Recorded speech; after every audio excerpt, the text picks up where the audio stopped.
Mobile দীর্ঘদিন ভালো রেখে ব্যবহার করতে চান তাহলে মোবাইলের র্যাম ক্লিয়ার করুন। দেখুন, আমরা অনেকেই জানি না মোবাইলের র্যাম কিভাবে ফুল হয়ে যায়। দেখুন, অনেক দিন যাবৎ মোবাইল ব্যবহার করতে করতে বিভিন্ন রকম কাজবাজ করার মাধ্যমে আপনাদের মোবাইলের র্যাম স্টোরেজ কিন্তু অনেকটাই ফুল হয়ে যায়। তার ক্ষেত্রে আপনাদের যে কাজটি করতে হবে, আপনাদের মাঝে মধ্যেই আপনাদের মোবাইলে যে সিস্টেম স্টোরেজ আছে, অর্থাৎ আপনাদের র্যাম যেটা আছে সেটা কিন্তু মাঝে মধ্যে ক্লিয়ার করতে হবে, অর্থাৎ ফাঁকা করতে হবে।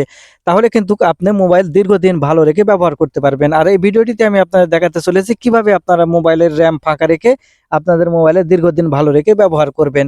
তাহলে চলুন সম্পূর্ণ ভিডিওটি মনোযোগ সহকারে দেখতে থাকুন কিভাবে আপনাদের মোবাইলের র্যাম ফাঁকা করে মোবাইল ভালো রাখবেন। তো সেজন্য আপনারা সর্বপ্রথম যে কাজটি করবেন, এখান থেকে আপনাদের মোবাইলে যে সেটিংস আছে মোবাইলের সেটিংসটি ওপেন করে নেবেন। এখন মোবাইলের সেটিংস ওপেন করে নিলে আপনাকে এরকম ইন্টারফেসে নিয়ে আসবে।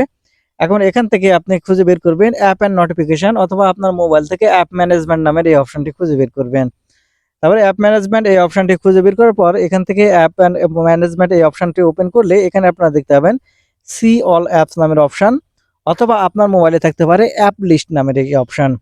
আপনার মোবাইলে যেটা থাক আপনারা এই অপশনটি ওপেন করবেন।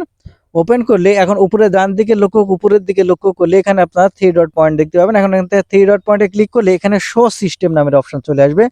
এই শো সিস্টেম এই অপশন অন করলে আপনাদের মোবাইলে যে র্যাম স্টোরেজ আছে, অর্থাৎ আপনার মোবাইলের সিস্টেম যেগুলো অ্যাপ আছে সেগুলো কিন্তু ওপেন হয়ে যাবে। এখানে আপনারা দেখতে পাচ্ছেন আপনার মোবাইলে যে অ্যান্ড্রয়েড অ্যাপস বা অন্যান্য যে এগুলো অ্যাপস আছে এগুলো কিন্তু এখান থেকে ওপেন হয়ে যাবে। এখন এগুলার মাধ্যমে আপনাকে র্যাম ক্লিয়ার করতে হবে। আর এই র্যাম ক্লিয়ার করার জন্য এখান থেকে যেকোনো একটি অপশন আমি এখান থেকে ওপেন করে নিচ্ছি। দেখতে পাচ্ছেন এখন এখান থেকে এই র্যাম এটা ওপেন করে নিলে এখানে আপনারা দেখতে পাবেন স্টোর অ্যান্ড ক্যাশ অপশন।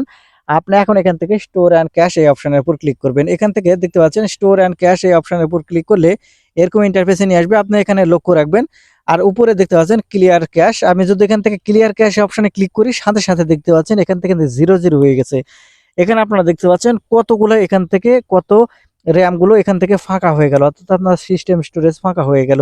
ঠিক এরকম ভাবে এখন এখান থেকে আপনারা ব্যাক করবেন। ব্যাক করে আসার পরে আপনারা এখানে দেখতে পাচ্ছেন অ্যান্ড্রয়েড সেটআপ, এখন অন্যান্য যে অ্যাপস আছে এগুলো অপশন আছে এগুলো আপনারা ওপেন করবেন। ওপেন করার পর ঠিক এরকম ভাবে স্টোর অ্যান্ড ক্যাশ এই অপশনটি ওপেন করবেন।